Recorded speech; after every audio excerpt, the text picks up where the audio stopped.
Hello friends, welcome back to another vlog. आज का दिन हमारे लिए जोधपुर का सबसे खास दिन था क्योंकि आज हम जा रहे थे उम्मीद भवन पैलेस देखने। तो हम निकल गए उम्मीद भवन पैलेस देखने के लिए। जैसे जैसे हम करीब पहुंच रहे थे वैसे वैसे एक्साइटमेंट और भी बढ़ती जा रही थी। कुछ ही देर बाद दूर से हमें उम्मीद भवन पैलेस दिखाई दिया। इतने बड़े और खूबसूरत पैलेस को सामने से देखना सच में एक अलग ही एक्सपीरियंस था। इसके बाहर पहुंचकर हमने थोड़ी देर बाहर से उसका नज़ारा देखा, कुछ फोटोज और वीडियोस लिए और फिर टिकट्स लेकर अंदर एंट्री की। हमें एक और इंटरेस्टिंग बात पता चली। बहुत से लोग सोचते हैं कि उम्मीद भवन पैलेस का पूरा हिस्सा टूरिस्ट के लिए ओपन होता है, लेकिन रियल में ऐसा नहीं है। विजिटर्स को पैलेस का सिर्फ म्यूजियम सेक्शन और कुछ सेलेक्टेड पब्लिक एरिया ही दिखाए जाते हैं। अगर पूरे पैलेस की बात करें तो टूरिस्ट को उसका केवल एक छोटा सा हिस्सा ही देखने को मिलता है। पैलेस का बड़ा हिस्सा आज भी रॉयल फैमिली के उपयोग में है, जहां आम लोगों की एंट्री नहीं होती। इसके अलावा पैलेस का एक हिस्सा लग्जरी हेरिटेज होटल के रूप में ऑपरेट किया जाता है,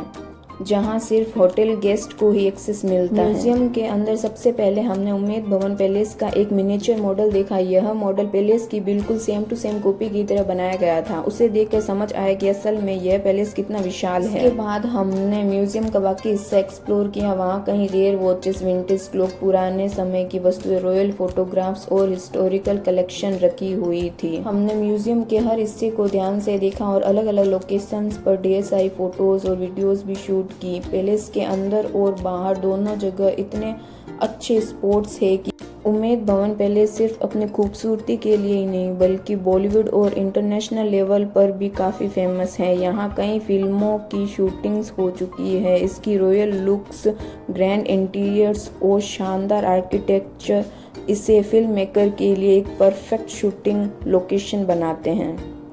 म्यूजियम देखने के बाद हम आ गए गार्डन एरिया की तरफ। बाहर का व्यू भी उतना ही शानदार था जितना अंदर का। चारों तरफ हरियाली, खुला माहौल और पैलेस का विशाल दृश्य पूरे एक्सपीरियंस को और भी खास बना रहा था। काफ़ी देर घूमने और फोटोज़ लेने के बाद हम थोड़ी देर बैठ गए और कॉफ़ी पीने का प्लान बनाया। कॉफ़ी के साथ थोड़ी बातें, थोड़ी हंसी मजाक और ट्रिप की यादें शेयर करते हुए समय कब निकल गया पता ही नहीं चला। तभी मेरे पास कॉल आ गया और कुछ देर बात करने लगी। जब तक कॉल ख़त्म हुआ बाकी सब लोग भी अपने अपने अंदाज में एंजॉय कर रहे थे। कॉल के बाद फिर हमारी मस्ती शुरू हो गई। इसके बाद हम वहाँ बड़ी कई लग्जरी कार्स और विंटेज कार्स देखी। कुछ गाड़ियाँ इतनी शानदार थी कि उन्हें देखकर नज़र ही नहीं हट रही थी। हर कार अपने आप में एक मास्टरपीस लग रही थी। हमने उनके साथ भी काफ़ी फ़ोटोज़ और वीडियोज़ लिए। तो उसके बाद मुझे दिखा गार्डन में एक मोर। तो आखिरकार शाम होने लगी और अब वापस लौटने का समय आ गया। तो आज के व्लॉग में इतना ही। अगर वीडियो पसंद आए तो लाइक, शेयर और सब्सक्राइब करना मत भूलना। मिलते हैं नेक्स्ट व्लॉग में। Bye bye.